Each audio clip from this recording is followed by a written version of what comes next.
SMU standing in the ACC is pretty high, according to this one guy that everybody respects. Who is that? We'll tell you next.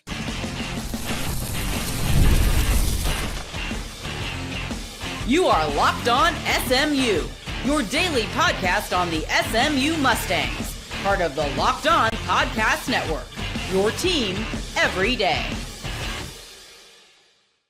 That's right. It is Locked On SMU, your team every day. Thank you for making us your first listen of the day. We're part of the Locked On family, and like we said, your team every day. This show today, by the way, is brought to you by FanDuel. Right now, new customers can get $150 in bonus bets when your first $5 bet wins. And there's a ton of stuff to be betting on right now, so head over to FanDuel. Create that account. New customers get $150 in bonus bets if your first $5 bet wins. Coming up on today's show, we'll get right into where one guy thinks SMU is going to stack up in the ACC. We're also going to talk about the situation in running back as the Mustangs look to replace Brashard Smith, who was drafted by the Kansas City Chiefs in the 7th round. And we'll talk about defensive coordinator Scott Symons' huge task at the end of the show that's going to be critical to SMU getting back to the ACC Championship game. I'm Grayson Singleton. Glad you're with us for another edition of Locked On SMU. And let's kick it off with this. We talked about this yesterday. If you watched yesterday's episode, we talked about this. This is the Phil Steele college football preview for 2025. If you're a college football junkie, you have to get one of these. It's fantastic. But Phil Steele broke down everything in the ACC. And not only did he break down what he thought about each of the teams, he gave us where he thinks the teams are going to stack up. So SMU won the ACC regular season title by going a perfect 8-0 in the team's first year in the conference. So naturally, you think, well, maybe they'll do it again. I mean, after all, they were 8-0. Clemson was 7-1. And Clemson, let's say this about Clemson too. Ever since that Trevor Lawrence year, has it seemed like Clemson has been due for one bad game, one game that they should lose, or that they should win, but they find a way to lose. That's just has seemed to be Clemson over the last couple of years, which opens up the door for a school like SMU to come in and compete for the top of the conference.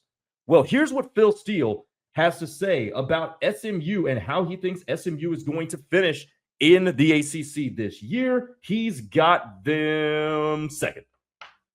He's got the Tigers winning the ACC. Now, here's what I think about that. And I'm going to read you the excerpt verbatim from Phil Steele. In 2023, SMU avoided UTSA and Tulane and went 8-0 in the AAC and then won the AAC title game, but lost to BC in the bowl. SMU is 30-5 at home since 2019. Keep that in mind. I'll come back to that. They lost the title game to Clemson, but still made the playoff. This year, SMU has just 12 returning starters, but gets back its quarterback, Jennings. They do draw Clemson, Louisville, and Miami, but they get 2 of those at home and could be back in the title game. I said this yesterday, and I'm going to stick to it. I expect SMU back in the ACC title game. And here's why. 30-5 at home since 2019 is nothing to sneeze at. Whether you're in the AAC, whether you're in the ACC, or whether you're in the FCS. That is nothing to underrate. 30-5 means you are holding serve at home. You win 6 of 7 games that you play at home. That is a monumental rate of wins. So the fact that they get Louisville and they get Miami at home, which remember we talked about this yesterday. Go back to what I said yesterday. If SMU gets through that Miami game and they only have 1 loss, I expect SMU to be back in the college football playoff. That's their path. Well, that just backs it up right there. They don't really lose at home, which could lead you to believe that they beat Baylor at home. They win all their ACC games to that point, and then if the math holds serve here, you would beat Miami at home, which means your only wild card game, again, this is a perfect mathematical world, obviously, your only game that would be up in the air is at Clemson.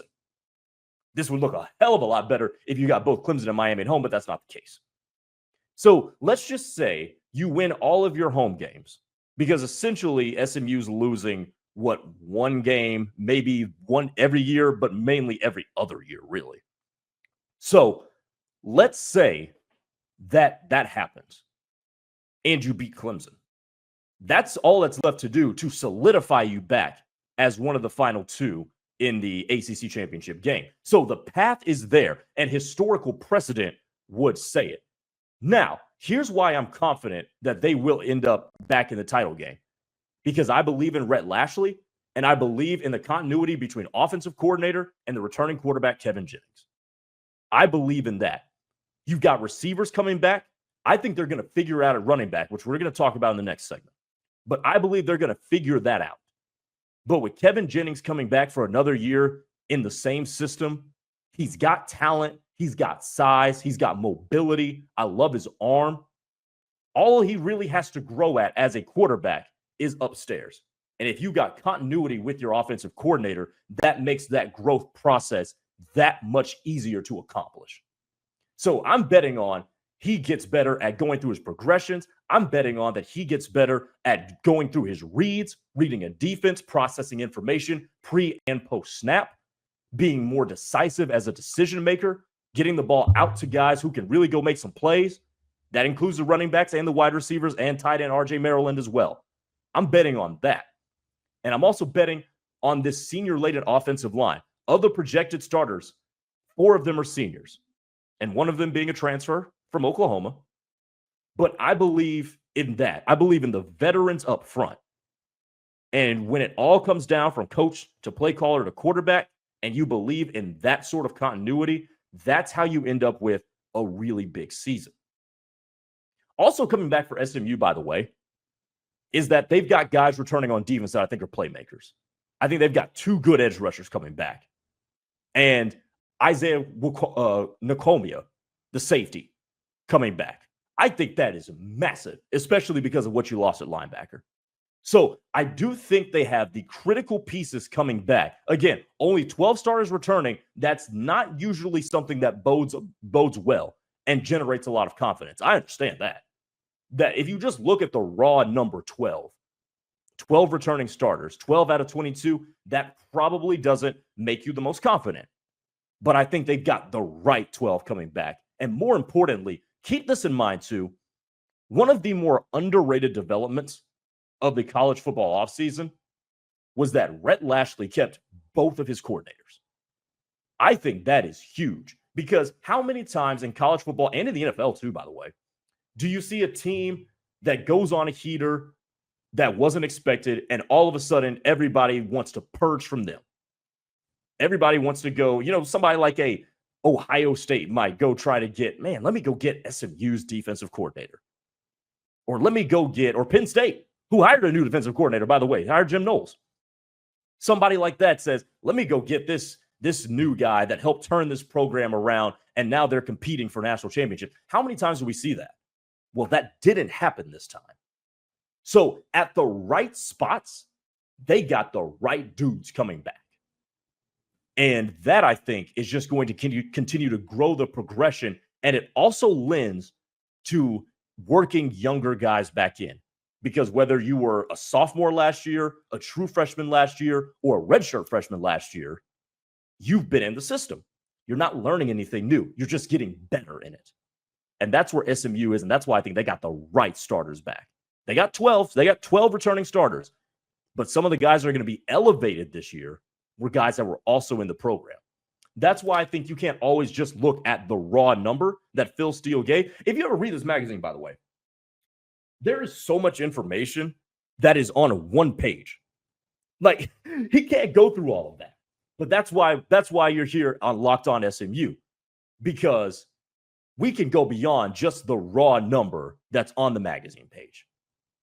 And their standing in the ACC, I think, is just fine. Coach coming back, coordinators coming back, quarterback coming back. Your projected RB1 has been in the system. That's kind of a spoiler right there. But you got receivers coming back, one of your top 3 tacklers coming back as well. You got the right dudes back. And given the schedule that we talked about yesterday, given the fact that SMU just does not lose at home in recent years, that's going back 6 years. SMU is 30-5.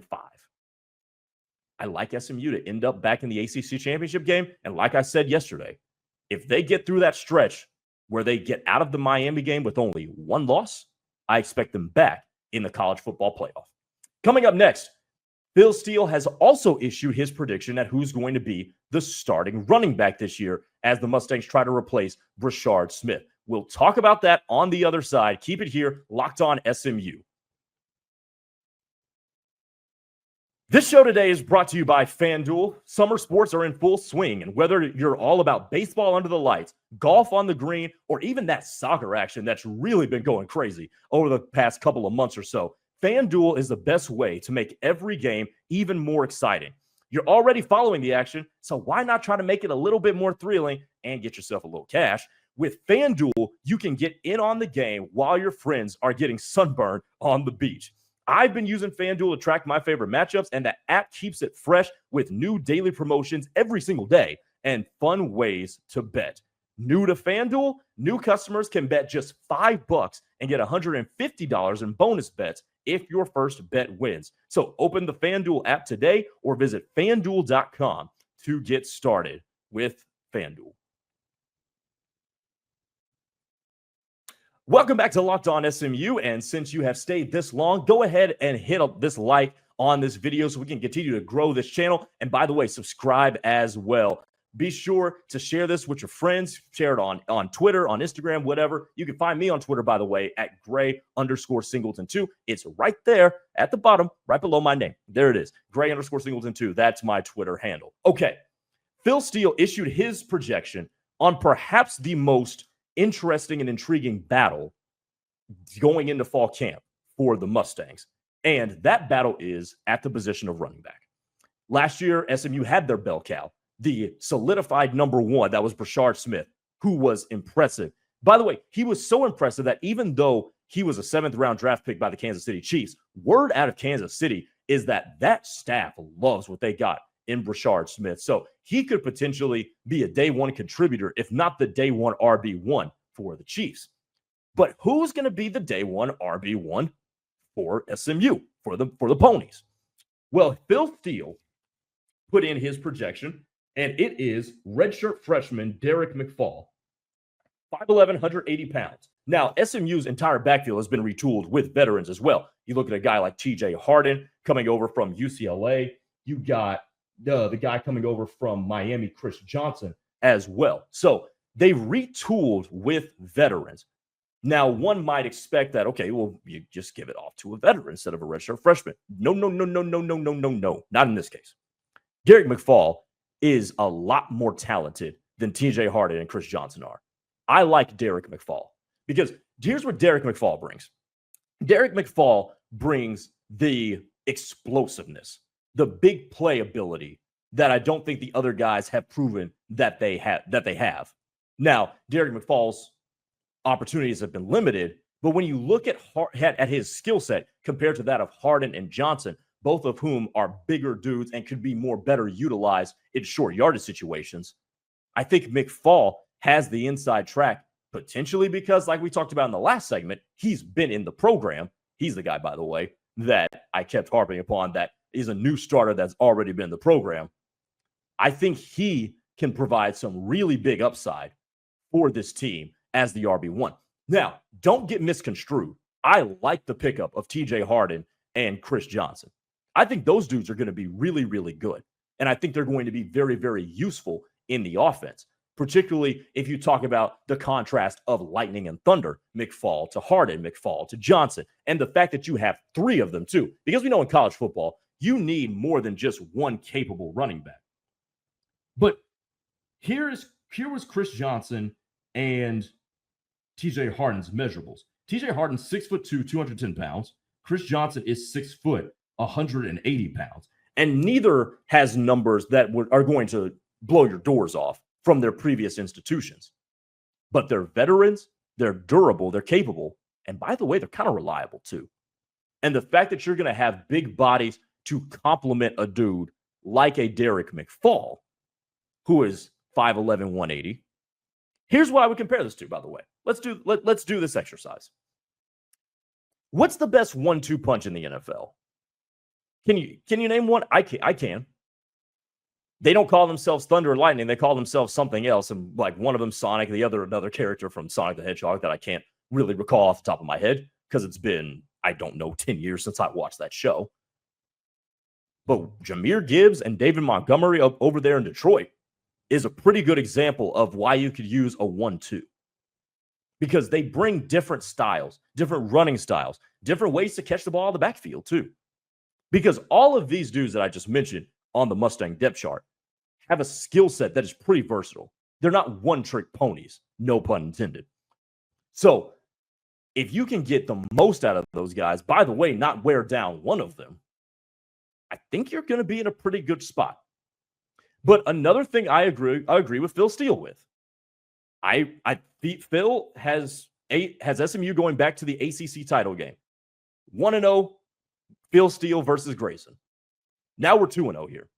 I do think that McFall offers the most upside in his redshirt freshman year. By the way, I expect him to be closer to 190 by the time we get to the season.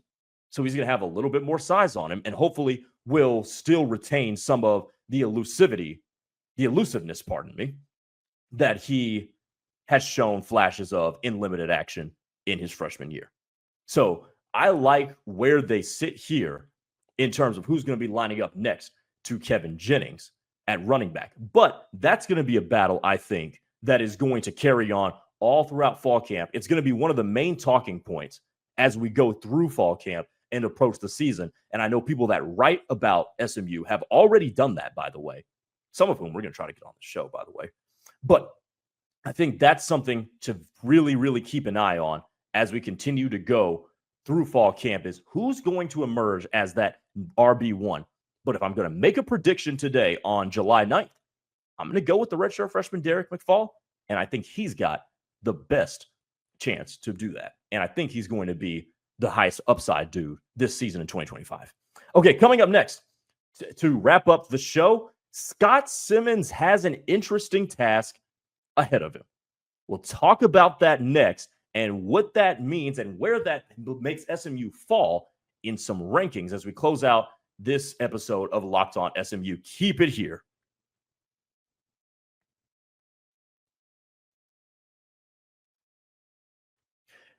Welcome back to Locked On SMU, part of the Locked On podcast family, your team every day. And thank you again for making us part of your day and making us your first listen of the day. By the way, for your second listen of the day, make sure you check out the portal with Brian Smith, as he has all the latest rumors, portal entries, and signings, so you can be the most informed fan on all the crazy changes that go on in college football that rapidly happen. So find the portal on YouTube or wherever you listen to your podcast. You can also find this show on YouTube, as you're probably watching here, or wherever you get your podcast, Spotify, Apple Podcasts, wherever you get your podcast. We are there here at Locked On SMU.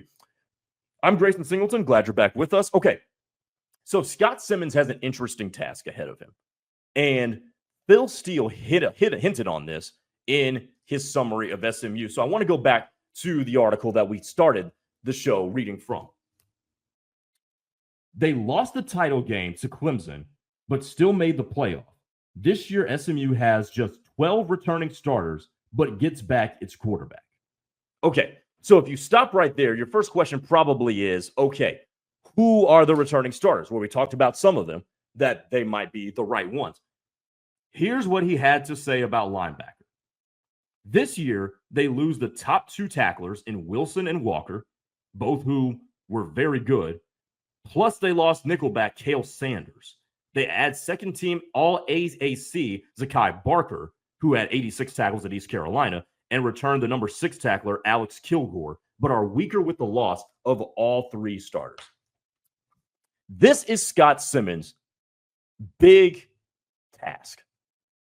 If SMU is going to play defense like they did last year, and I'm going to give you this stat from SMU's 2024 season. SMU held its opponents to an average of 44 yards under their average production in every other game, not including that. Now, if that number doesn't mean anything to you, it should. Because that means every team that SMU played against was worse offensively against SMU They did not move the ball as well as they did against every other team when they played the Mustangs. And that is going to be huge because, A, what that allowed SMU to do last year is buy a lot of time for their quarterback situation to shake itself out. Because remember, Kevin Jennings didn't start the season as a starting quarterback. And then he had to work his way, and he had some bumps along the road.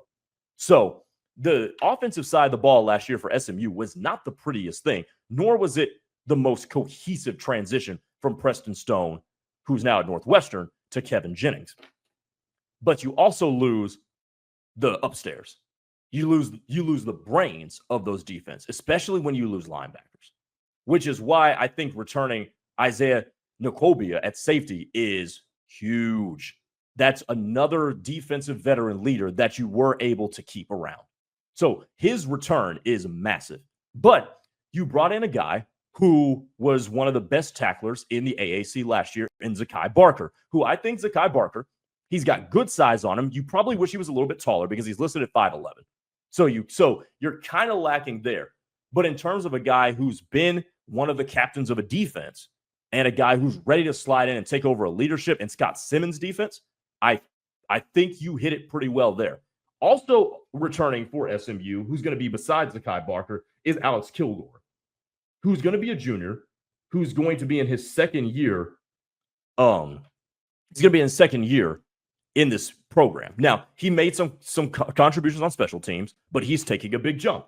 Also at nickelback, you're going to have Kyron Chambers, who also is a junior, who is projected to be in that starting lineup. So you lost two linebackers and you lost your nickelback. That's going to be an adjustment.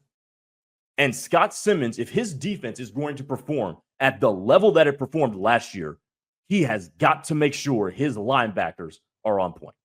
Has to, because linebacker was such a strength for this team a year ago. If you don't remember, that front seven was pretty much the strength. Now that is in no means to diminish the secondary, because the secondary performed well. But with the loss of those two guys, of all the ACC teams, where do you think Phil Steele had linebacker ranked for SMU? 13th.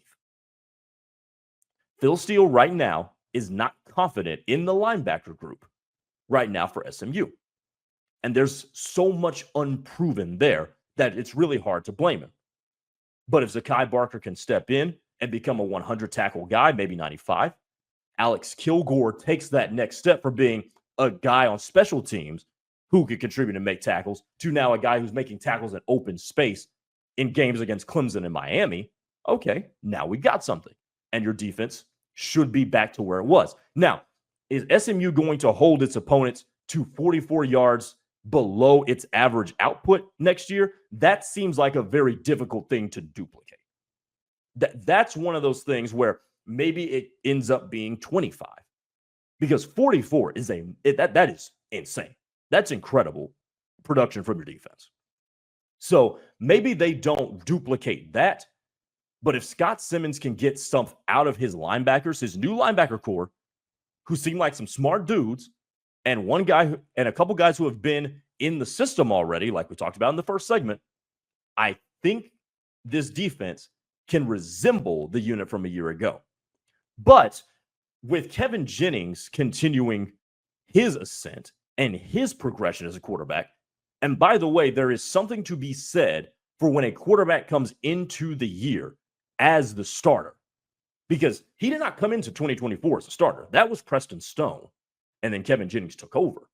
But when you have a whole spring and a whole summer and a whole fall camp where you are the starter and you're getting all the reps as the one, I think that does something psychologically different for the quarterback. And if he makes the jumps mentally in terms of decision-making, in terms of processing information, in terms of processing defenses, and also going through his own progressions when dropping back to pass, not to mention he will be more comfortable in the system that he's in, that puts less pressure on the defense to have to perform to that otherworldly standard that it performed last year. Don't get me wrong. This whole thing will not be the smoothest thing, but can you win those games? And that's why I love that you have that Baylor game at home, because you're going to get a tough test out of the way but it's going to be on the hilltop and not in Waco. And I do think we're going to find out a lot.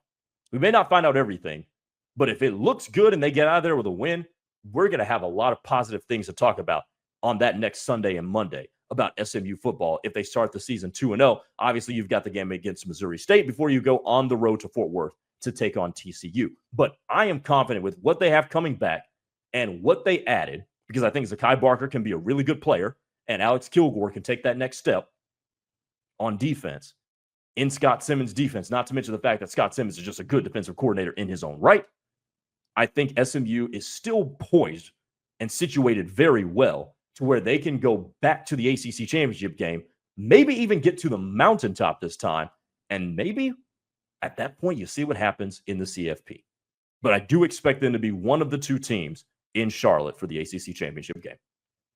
All right, that'll do it for this edition of Locked On SMU. Thank you for making me part of your day as you have done these first 2 days of Locked On SMU's existence. I'm Grayson Singleton. Hey, tomorrow we're going to get more into what some of these writers are thinking about the positional battles as we go into fall camp and we prepare ourselves for that. I'm going to tell you what I think. I'm going to tell you what positions I'm looking at the most and which positions I'm scrutinizing the most too, because that's what we do here on Locked On SMU. We give unfiltered and passionate takes. Again, thank you for making us your first listen of the day. For your second listen, make sure you check out the portal with Brian Smith. I'm Grayson Singleton. We'll talk to you tomorrow. Take it easy, everybody.